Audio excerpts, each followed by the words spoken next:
Wedding planners, what is the weirdest couple you've ever met? I worked at a tux place. I was measuring a groom and his best man. The whole time the best man was saying awful things about the bride. Finally the groom said something along the lines of, "Oh well, that's what divorce is for."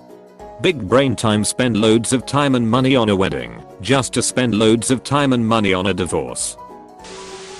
I'm not a wedding planner, but I manage events at the facilities I currently work at, and we had a wedding where the groom wore a 3-piece tux, all white, with banana yellow Converse and a banana yellow bow tie. His groomsmen wore all black with banana yellow Converse and ties.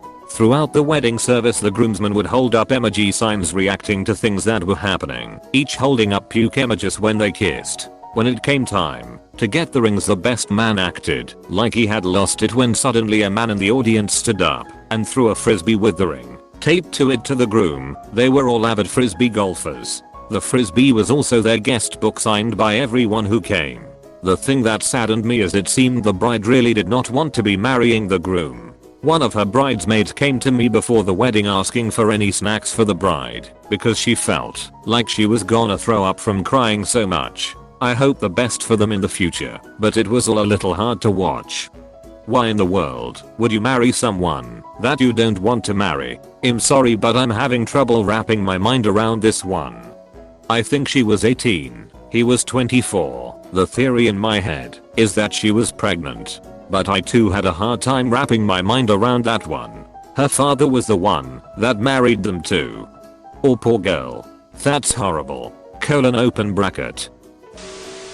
I had one girl who wanted the guests to pay for the expenses. She needed $900 per person. I don't think she got a single yes to her invitations. She asked me to lower my costs. At that point I kindly asked her to get another person to help her. I don't know what happened after that. Maybe she cancelled the thing.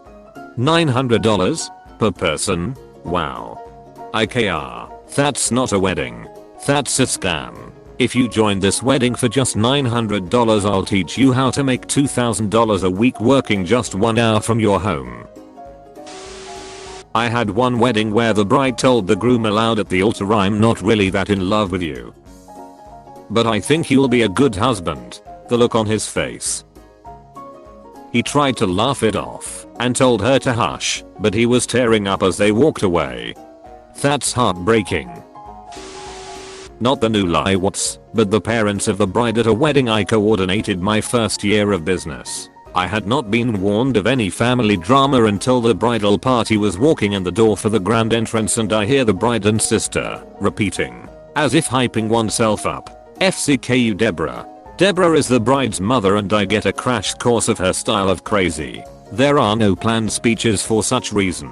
However, the mother of the groom takes it upon herself to give a toast. Understandable, but there is a schedule for a reason in these settings. So the father of the bride soon after approaches the DJ for the mic so he could give a toast. Poor bloke looked like a deer in the headlights, unsure what to do. Obviously it's a normal request, but again, he had been warned about the mother, not the father. Right? Wrong. The father barely got 5 words out before the mother took the microphone from him and launched into a very narcissistic speech about how it wasn't easy being a doctor's wife and it was so hard to conceive the bride. I've never in my life heard, nor expect to again hear, the word placenta used in a wedding toast. Eventually the mic was cut and we got it away from her, but it was after the bridal party and family had tried and failed to use normal social cues to intervene. Wait.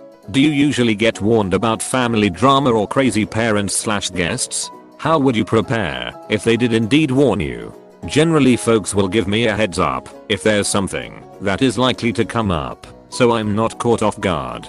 I'll also ask as we get close to the wedding so that we can make contingency plans. An extreme example is a bride that made a fake invite for her grandparents. They knew about it with incorrect time and location in case her toxic mother tries to crash. People are complicated and life isn't perfect, so shit happens, but my whole angle is that ideally your wedding is one of the happiest days of your life. Planning it shouldn't be a nightmare. The whole experience should be a joyous time in your life and relationship.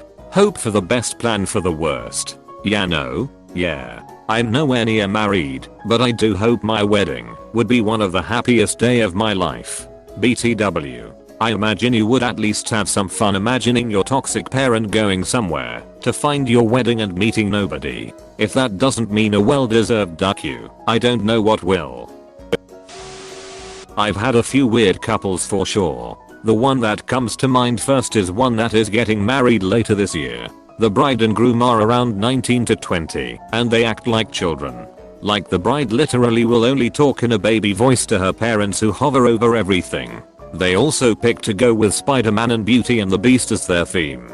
Yes, they want both to be depicted, and not in a fun adult interpretation of it, but in like wanting to use party supplies that you would use for a kid's birthday. My venue also rents out a fog machine that can be used for the first dance. We had this one groom that was obsessed with ninjas and wanted to try to hide in the fog and jump out and do crazy karate moves and such.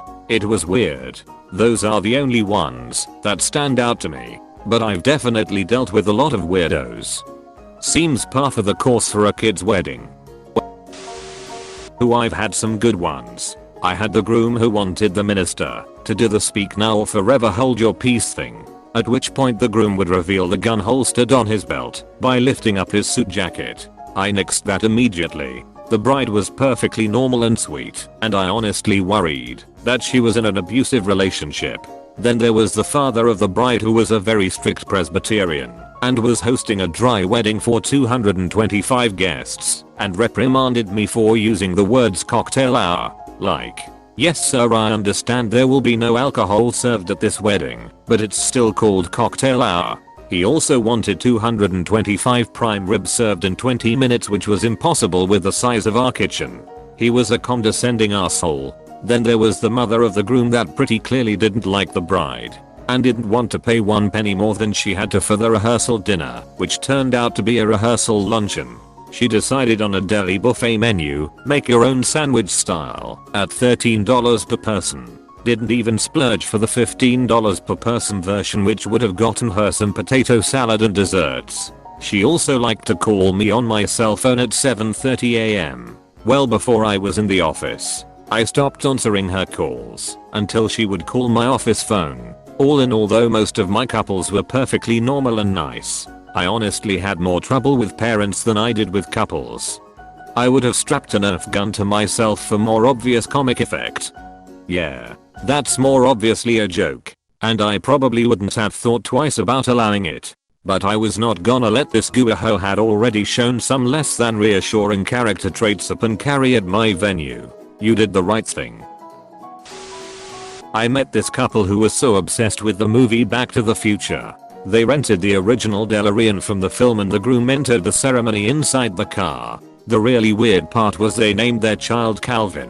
Calvin was the name Marty had. He went back in time in the 1950s. Not a planner. But how about the lady Inga who tried to slander a wedding venue and had all her friends write negative reviews on their website/FB page and bought a domain name as link?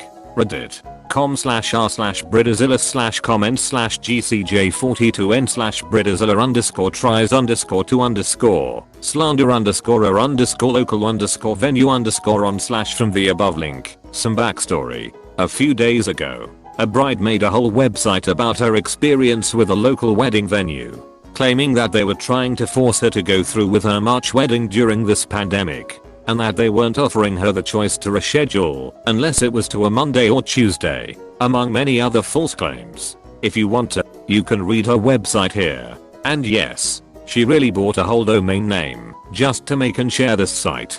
Her website got shared by a lot of her friends and family, and eventually made its way around local Facebook groups, which of course meant there were a lot of angry people attacking the venue, giving them negative reviews, and trying to destroy their business. So many people were sharing this girl's post, warning people to stay away from and beware of this venue. The bride even made a Facebook post encouraging everyone to leave them bad reviews, and to remind everyone to make sure they're negatively reviewing the correct venue. Well, the venue deactivated their Facebook to try and prevent the damage of tons of fake bad reviews coming in. But tonight they reactivated it and posted their response, complete with a recorded phone call between them and the bride. Bridezilla isn't even a good enough word to describe how insane this girl is. I can't believe how calm and gracious the venue owner was throughout this conversation. And I'm so glad she exposed this nasty girl for all her lies.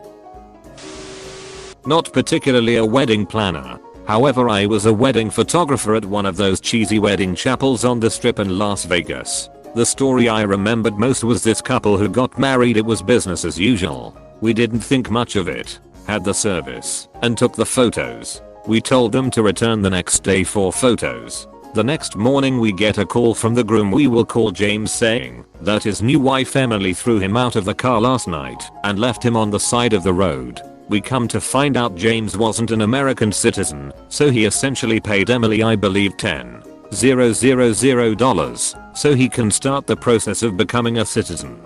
He was now asking if he could annul his wedding after being scammed out of $10K. It's fairly common you go online or even to other chapels to shop around to compare prices and the types of wedding packages other chapels offer. So a few months later we see Emily on another competitor's wedding website with a different guy. So we assumed she was making this a business, marrying dudes for money and leaving them high and dry. I wish I had some more resolution to the story, however that's all I have on my end.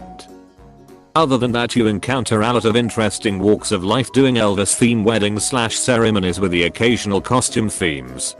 Isn't she technically legally married to the first guy, and with the rest she's committing the crime of bigamy? I'm assuming that James was able to complete the annulment, and then like I mentioned there was some time between those ceremonies. Who are not a wedding planner, but attended a wedding of this super rich acquaintance. It was a large venue to accommodate around 1,500 to 2,000 guests, pretty common in my culture. The theme for all wedding festivities was "Don't Ask Why, 50 Shades of Grey," right from calling each other my Mr. Grey and my Ms. Steel.